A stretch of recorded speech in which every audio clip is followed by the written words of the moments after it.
இணையதளத்தில் இருக்கிற Twitter, Facebook, website இவைகளெல்லாம் இன்றைக்கு ஒரு புரட்சியை ஏற்படுத்தி கொண்டிருக்கிறது. ஆகவே இதில் ஒரு சட்டமன்ற உறுப்பினராக இருக்கிற நான் இந்த இணையதளத்தில் ட்விட்டர் பகுதியில் இணைந்து என்னுடைய கருத்துக்களை சொல்வதற்காக நான் வந்திருக்கிறேன். பொதுவாக நான் சார்ந்திருக்கிற இயக்கம், தொகுதி மக்கள் பிரச்சனை இவைகளெல்லாம் மக்களிடத்தில் கொண்டு போவதற்கு இது ஒரு சாதனமாக நான் நினைக்கிறேன். பொதுவாக இன்றைக்குள்ள இளைஞர்கள், கல்லூரி மாணவர்கள், குறைந்தபட்சம் ஒரு 20,000-30 லட்சம் மாணவர்கள் இன்றைக்கு +2 இருந்து கல்லூரி படிக்கிறது, இன்ஜினியரிங் காலேஜ் படிக்கிற வரைக்கும் இருக்காங்க.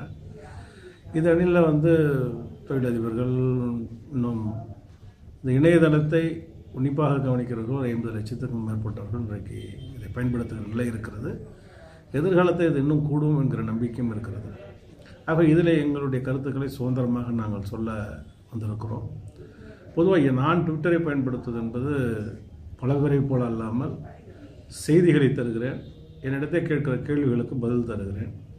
நிறைய பேர் என்னிடத்தில் என்னுடைய ட்விட்டரை பார்த்தால் தெரியும், நிறைய பேர் கேள்விகளைத்தான் கேட்டிருப்பார்கள், நான் அவர்களுக்கு பதில்களை சொல்லியிருக்கிறேன். சில சமயங்களில் இதில் உள்ளே ட்விட்டரில் என்னை தாக்கியும் பல அறிக்கைகளும் பல கண்டனங்களையும் பல செய்திகளும் வருகிறது. அவையெல்லாம் நான் பெரிதாக அதை ஒரு பிரச்சனையாக கருதாமல் அந்த பிரச்சனையை சாதாரணமாக நினைத்து கொண்டு நான் பதில்களை தர ஆரம்பிப்பேன். அப்பொழுதுதான் ட்விட்டர் பார்க்கிற ரசிகர்கள் அல்லது ட்விட்டர் பார்க்கிற நண்பர்கள், விரும்புகிறவர்கள் ஒரு என்ன காரணத்திற்காக ட்விட்டரை பயன்படுத்துகிறோம் என்பதிலே அவர்கள் என்னை ஆழமாக நேசிக்க ஆரம்பிப்பார்கள்.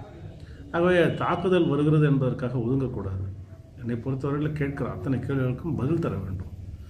பதிலே கேட்கிற அளவுக்கு அந்த பதில் அவர்களுக்கு திருப்தியை தரும். சரியாக இருக்கிறதா, அது தவறா, அது உண்மையா என்பதை அவர்கள் தான் புரிந்து கொள்ள வேண்டும். என்னை பொறுத்தவரையில் உண்மையானவற்றை நான் சொல்கிறேன்.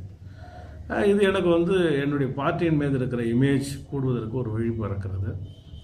ஸோ என்னுடைய தொகுதி மக்களிடத்திலும் கொஞ்சம் கொஞ்சமாக இப்பொழுது அது பரவி வருகிறது. இதன் மூலம் மக்களிடத்திலே தொடர்பும் வருகிறது. எனக்கு எதிர்காலத்தில் நிச்சயமாக இது ஒரு புரட்சியை ஏற்படுத்தக்கூடிய அளவிற்கு இந்த கல்லூரி மாணவர்களுக்கு வாக்களிக்கிற உரிமை கிடைத்திருக்கிற காரணத்தினால் அவர்கள் அனைவரும் இந்த ட்விட்டரில் பிரச்சாரம் போல இதை தேர்தல் நேரத்தில் கொண்டு போனால் கண்டிப்பாக அந்த யூத் என்று சொல்லக்கூடிய அந்த இளைஞர்கள் எங்களுடைய இயக்கத்துக்கும் நாங்கள் சார்ந்திருப்பவர்களுக்கும் ஆதரவு தருவார்கள்ங்கிற நம்பிக்கையின் அடிப்படையில் தான் இந்த ட்விட்டரை பயன்படுத்துகிறோம்.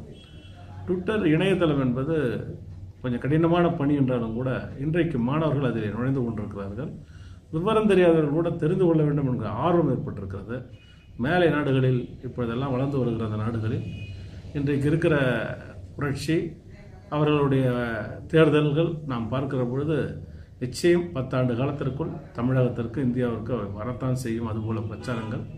ஆக இங்கே மதிப்பீடுகளும் ஒரு கட்சியை பற்றிய எண்ணங்களும் இதுபோல் இணையதளம் மூலமாகத்தான் மக்களிடத்தில் போய் சேரக்கூடிய காலம் வரும்.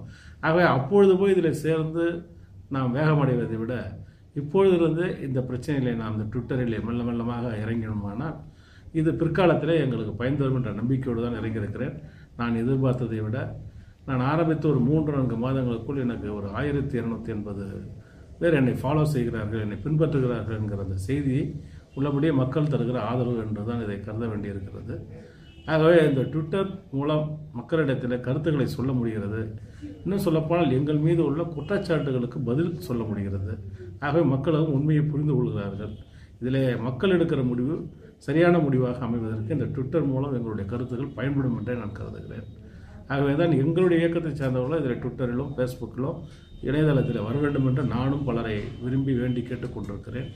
எல்லோரும் ஒவ்வொருவராக வந்து கொண்டிருக்கிறார்கள். காலப்போக்கில் நிச்சயம் எங்கள் இயக்கத்தை சார்ந்த திமுகவில் உள்ளவர்கள் நிரம்ப இதில் இடம்பெறுவார்கள் என்று கருதுகிறேன். காரணம் எங்களுடைய இயக்கத் தலைவர் கலைஞர் அவர்கள் இந்த 89 வயதிலும் ஒரு புரட்சி ஏற்படுத்தி இந்த ட்விட்டரிலும் ஃபேஸ்புக்கிலும் இணைந்திருக்கிறார். இது உண்மையிலே இந்தியாவிலேயே ஒரு வரவேற்கத்தக்க ஒரு முடிவு. ஆகவே அவரை போல எங்களுடைய இயக்கத்தில் உள்ளவர்கள் நிச்சயமாக இதை தொடர்ந்து வருவார்கள் என்ற நம்பிக்கை இருக்கிறது. ஆக இந்த ட்விட்டர் மூலம் பிரச்சனைகளை தீர்ப்பதற்கும் பிரச்சனைகளை அணுகுவதற்கும் இந்த ட்விட்டர் பயன்படும் என்பதில் எனக்கு அசைக்க முடியாத நம்பிக்கை இருக்கிறது. ஆகவே நான் எந்த சவால்களையும் ட்விட்டர் மூலமாக எதிர்கொள்ள காத்திருக்கிறேன். என்னை எப்படி வேண்டுமானாலும் கேட்கலாம். உதாரணத்திற்கு சொல்ல வேண்டும் என்று சொன்னால், என்னிடத்தில் ஒரு நண்பர் அஜய் என்ற கருதுகிறவருடைய பெயர், அவர் வந்து ட்விட்டர் மூலமாக கேட்ட கேள்விகள் ஏறத்தாழ 30 கேள்விகளை எனக்கு இமெயில் மூலமாக அனுப்பி, அந்த 30 கேள்விகளுக்கும் நான் இமெயில் மூலமாக பதில்களை அனுப்பி அது ஒரு பைண்ட் பண்ணி அவருக்கு ஒரு போஸ்டரில் அனுப்புகிற அளவுக்கு அனுப்பிச்சி வச்சாங்க.